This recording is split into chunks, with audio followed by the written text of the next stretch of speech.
All right. All right, boys and girls, before we get started with our Bible story, let's sing our song about Be Still. Here we go. Weston, ready? Oh, you have to sit all the way on one. Everybody, one with your legs, please. Be still. Oh, wait.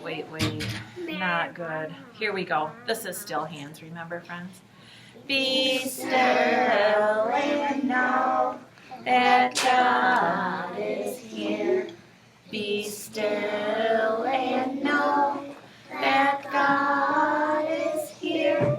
Be still and know that God is here.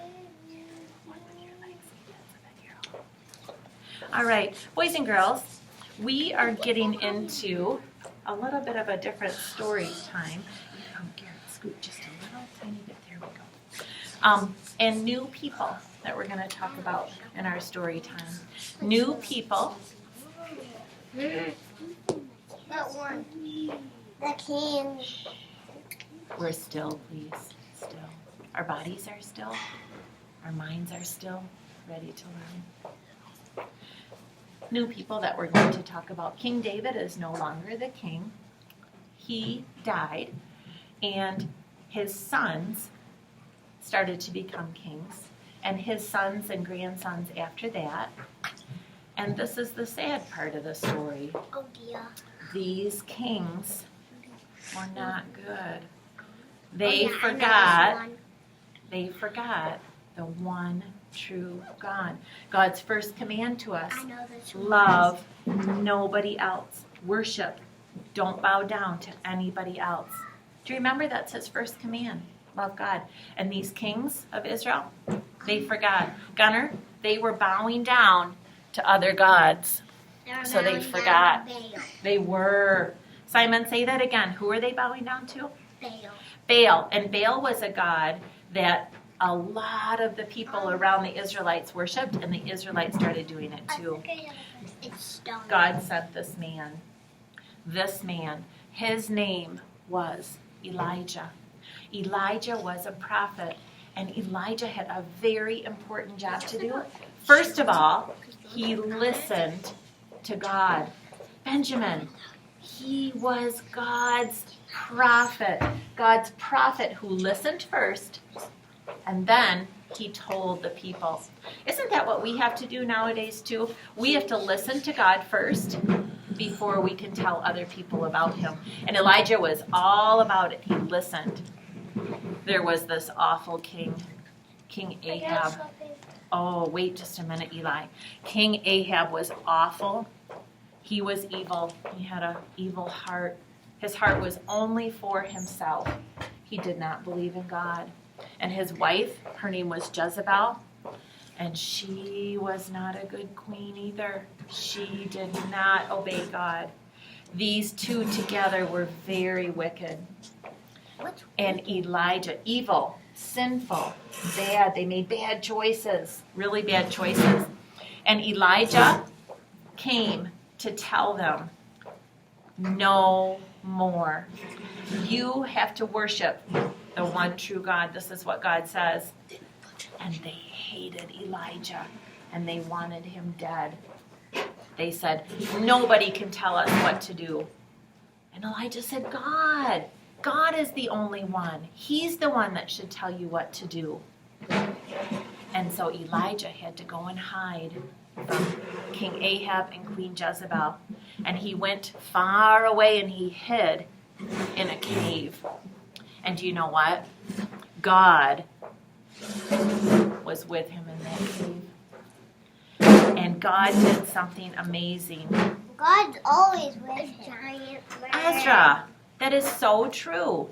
Is God always with us? Yes. And God was with Elijah. And you know what? He showed Elijah how he was with him. Yes. This in the Bible, a raven comes. The raven comes. And the raven did something absolutely amazing. I've never heard of this before. Only God would do this. Ethan, what are you going to say? Wait. Why don't you wait until after? Tell me after, okay? So that we can keep on going with the story. We have to wait till after because then our story can keep on going. Raven Here giant. was the raven, and God made the raven bring food to Elijah. The raven in Elijah's cave, Elijah was in a cave, and the raven would bring him pieces of meat that Elijah could cook. Isn't that amazing? Only How God could can do that. Elijah And cook Elijah forever? knew, and Elijah knew that God was giving him what he needed, that God was providing for him. And Elijah said, these were the words from God. He listened. Elijah said to all the people, to Ahab and Jezebel, there is not going to be any rain or any dew on the ground for many, many years. And Ahab and Jezebel, they said, oh, no way, your God can't do that. And Elijah said, yes, he can. You wait and see. There will be no rain for many years. We're going to find out what happens with that no rain. Boys and girls, imagine, what if we had no rain for many years? Yay. Nora, what would happen to your dad's fields? They would die. What would happen to us if we didn't have water in our bodies? We would die. We would get We dehydrated. wouldn't We could exist. die. You can't even exist without water. Well, the people of Israel, You need And- water. You need water more than food. you do. You need water more than food. You need water to live. Yeah, we do. Water helps our blood pump. Water helps our body You in can so probably, many like, ways. You only take 1 day without water, but probably like 3 days without water. I think you're right, Claire. Oh, We could maybe do 1 day without water, maybe 3 days without food, but water is so important. So Elijah has now said no water because God's people are not listening to him. It will be a very sad time for them. But They will did die. God protect Elijah? Yes. He did. He protected him very well. Does God protect us? Yeah. He does. He protects us. He provides for us. He gives us everything we need. All right, we'll say goodbye to our friends up here. Goodbye, Connor and Nora. We'll see you soon. Bye.